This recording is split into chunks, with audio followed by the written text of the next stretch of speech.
I was forced, because in French Canada, you want to talk about discrimination, they actually have something called the language police, where if I open, my name is Steven, if I open Steven's Diner, apostrophe S, I could be fined and put in jail because the French writing has to be 2.5 times bigger than the English writing, even though Canada is an English country, but French is Quebec is a French province. It would be like Texas saying, there's a language police, you have to speak Spanish and you have to write all your signs in Spanish. So not only that, but if you have a single parent born in Quebec, you have to go to French schooling. So I do speak French and English. French is technically my first language because I learned to read and write it first, but I think in English, and I've lost a lot of my French. So what happened was in the 3rd grade, I fell so far behind because I was doing math and geography and history in French, right? In a foreign language, just because my mom was French, even though my dad was born in Detroit. Right. So because of some kind of a loophole, they finally got me to, in the middle of 3rd grade? No, it would have been middle of 4th grade. They got me switched over. I don't know, we'll have to bleep the names to this, from Monsieur, I think, to Miss. So she was an English teacher. Okay.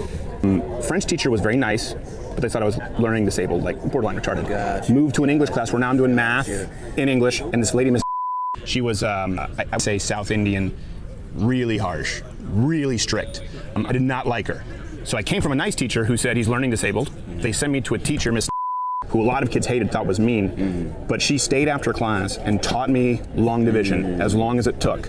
She didn't do it with a smile on her face, but she cared, and she basically said, your child is not learning disabled. Your child, actually she said your child may have ADHD, but she said this is a language thing that had happened.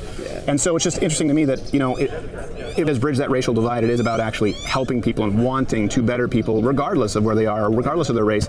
And that's my problem with affirmative action on campus, is it's not blind, like your white professor was racially blind and she was just helping a kid. Ms. was just helping a kid.